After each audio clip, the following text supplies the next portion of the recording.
مسلمانوں نے بابری مسجد کو کیوں کھو دیا؟ میں صرف آپ کا خلاصہ سامنے رکھنے کے لیے جا رہا ہوں، بہت دھیان دیجیے گا۔ مسلمانوں کے ہاتھ سے بابری مسجد کیوں نکل گئی؟ 3 وجہ سے۔ انگریزوں کی انگریزی کی وجہ سے، فرقہ پرستوں کی فرقہ پرستی کی وجہ سے، مسلمان کی غفلت اور کوتاہی کی وجہ سے۔ 3 وجہ سے ہماری مسجد ہمارے ہاتھ سے نکل گئی۔ مسلمانوں نے کوتاہی کی، اس کوتاہی کا نتیجہ ہوا سامنے صلہ ملا۔ فرقہ پرستوں کی فرقہ پرستی نے کام کیا، انگریزوں کی انگریزی نے کام کیا۔ 2 انگریز کا نام یاد رکھیے۔ ایک انگریز تھا، اس کا نام تھا جوزف تفن تھلر۔ اس نے 1788 میں کہا وہ جگہ جہاں مسجد ہے یہاں رام جی پیدا ہو سکتے ہیں۔ یہ پہلا آدمی تھا۔ 1788 میں جوزف تفن تھلر نے سب سے پہلا شوشہ چھوڑا، ہندو مسلمان کو بلی بناؤ، بندر بن کر کے حکومت کرو، ڈیوائیڈ اینڈ رول، لڑاؤ اور حکومت کرو۔ اس نے پہلا شوشہ چھوڑا۔ شوشہ کیا تھا؟ جس جگہ مسجد ہے وہاں رام پیدا ہو سکتے ہیں۔ انہوں نے کہا ہو سکتے ہیں اور انہوں نے کہا کہ ہیں۔ دھیان دیجیے گا، دوسرے نمونے کو دھیان میں رکھیے۔ ایک انگریز تھا، اس کا نام تھا کنگھم۔ اس نے 1857 کے بعد کیا لکھا کہ بابر نے مندر کو توڑا، مندر توڑ کر کے مسجد بنائی، اور جس وقت مندر کو توڑا جا رہا تھا مسجد بنائی جا رہی تھی، 1,74,000 ہندوؤں کو قتل کیا اور اس کے خون کو بابری مسجد کے مٹی گارے میں ملایا۔ مسٹر شیر سنگھ کہتے ہیں او حرام زادے، او اپنے باپ کی اولاد جو نہیں ہے، اس کے حوالے سے ایسا جھوٹ کیوں بولتے ہو؟ یہ بتاؤ کہ 1857 سے پہلے فیض آباد اور ایودھیا کی آبادی 3-4 لاکھ کی ہے؟ جھوٹ بولنا ہے۔ تمہارا مقصد ہی ہے ہندو مسلمان کو بانٹو اور حکومت کرو۔ ہندو مسلمان کل بھی بلی بنے تھے اور یہ کل بھی بندر تھا، اس ملک سے چلا گیا پھر بھی بندر بن کر کے بلی بنا رہا ہے۔ 1785 میں ایودھیا کے پنڈتوں نے کہا کہ بابر نے اس مندر کو توڑا، کبھی کہا اورنگزیب نے توڑا، کبھی کہا کہ اورنگزیب نے، مسلمانوں نے مندر کی زمین کو غصب کر لیا۔ 1975 میں ایس پی گپتا نے کہا وہاں مندر تھا، 84 کھمبے تھے، سب کو توپ سے اڑا دیا، صرف 14 باقی رہ گئے۔ مسلمانوں، 3 لوگوں نے مسجد کو توڑا اور 3 وجہ سے مسجد چلی گئی، اور مسلمان مسجد کو گنوا بیٹھے اپنی غفلت اور کوتاہی کی وجہ سے۔ میں جائزہ لینے کے لیے میں آپ سے سوال کرنا چاہ رہا ہوں۔ 1785 میں یہ شوشہ چلا تھا، 3 بار بابری مسجد پر حملے ہوئے۔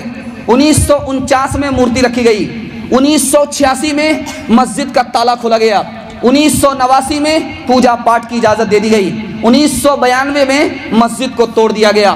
میں آپ سے سوال کرنا چاہتا ہوں، 1785 میں یہ مسئلہ کھڑا ہوا تھا کہ یہ مندر تھا، اس کو توڑ کر کے مسجد بنایا گیا، اور یہ مسجد مندر پر ہے۔ یہ مسئلہ 1785 میں کھڑا ہوا تھا، مسلمان سو رہا تھا۔ مسلمان کب جاگتا ہے؟ 1986 میں۔ بابری مسجد ایکشن کمیٹی کب بنتی ہے؟ 1986 میں۔ قاعدہ ہے سونے گھر میں بکری سواسی، جو سوتا ہے وہ کھوتا ہے، جو جاگتا ہے وہ پاتا ہے۔ کیسی ترقی کیسا میل، ہم سے سن لو اس کا کھیل، ہم سے سن لو اس کا کھیل۔ کیسی ترقی کیسا میل، ہم سے سن لو اس کا کھیل۔ جس کی لاٹھی اس کی بھینس، جس کی لاٹھی اس کی بھینس، فیلن فیلن فیلن فیل، فیلن فیلن فیلن فیل۔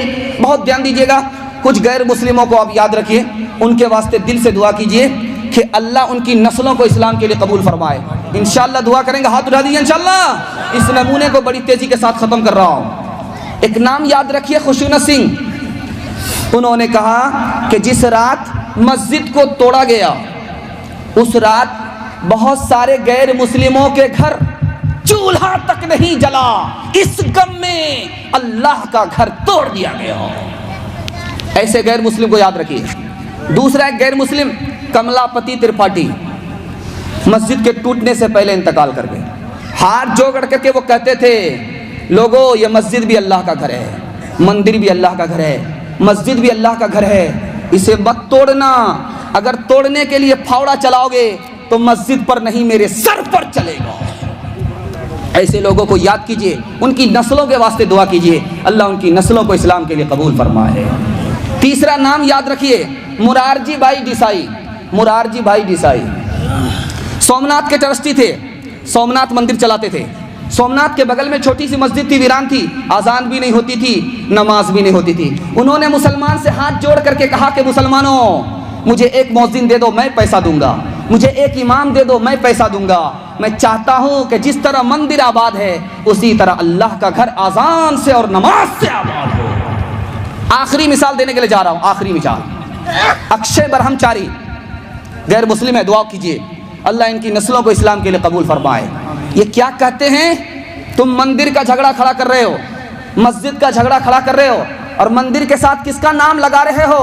رام کا نام جوڑ رہے ہو، رام کا نام جوڑ رہے ہو۔ پتہ ہے یہ رام کون تھا؟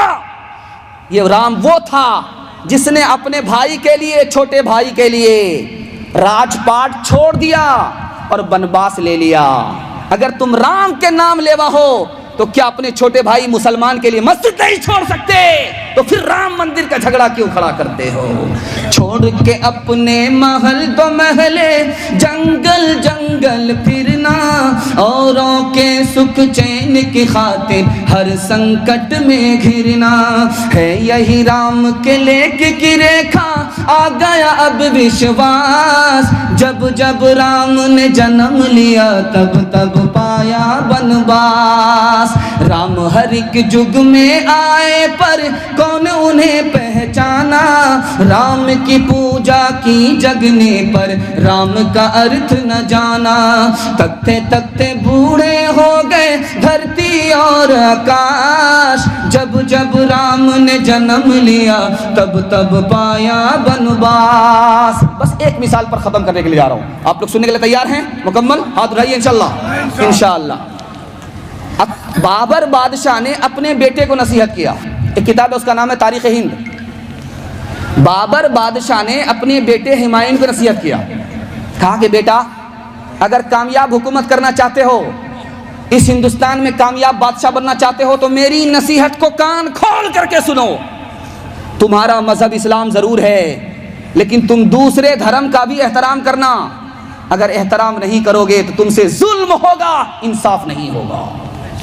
پہلی نصیحت کیا، اور دوسری نصیحت کیا کہ بیٹے گائے کو ذبح مت کرنا، گائے کشی مت کرنا، یہ ہندوستان ہے، یہاں کے ہندو گائے کو ماتا کہتے ہیں، گائے کو ذبح مت کرنا، اگر تم گائے کو ذبح کرو گے ان کے دل میں تمہاری جگہ نہیں ہوگی، گائے کی ذبح چھوڑ دو گے ان کے دل میں تمہاری جگہ ہوگی۔ تیسری نصیحت بابر نے کیا ہے اپنے بیٹے کو کہ بیٹا مندر کو مت توڑنا، مندر توڑنے کی بات تو دور کی ہے، مندر کی طرف آنکھ بھی مت اٹھانا، اس کی بے ادبی مت کرنا، ورنہ ان سے غیر مسلموں سے تمہارا دوستانہ تعلق نہیں رہے گا۔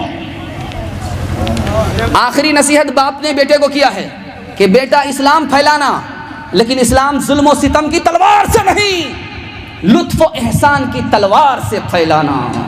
کیسی مسجد کیسا مندر یہ تو سیاسی چالیں ہیں، جسم بھیڑیوں کے ہیں لیکن منہ پر بھیڑ کی کھالیں ہیں، آم کی لکڑی بیچ رہے ہیں پنڈت جی اب چندن میں، پنڈت جی اب چندن میں، چاہے ہو گجرات کے شعلے چاہے بمبئی کے فتنے، سب کو ہے معلوم کہ نیتا جی ہیں شبھ چنتک کتنے، اور ہندوستان میں آگ لگی ہے نیتا جی ہے لندن میں، نیتا جی ہے لندن میں۔ بہت دھیان سے سنیے گا، یہ میرا دوسرا نمونہ ہے، آدھا بیان میں نکال چکا ہوں، تھوڑا سا باقی رہ گیا ہے، انشاءاللہ ساتھ دیں گے تو وہ بھی نکل جائے گا۔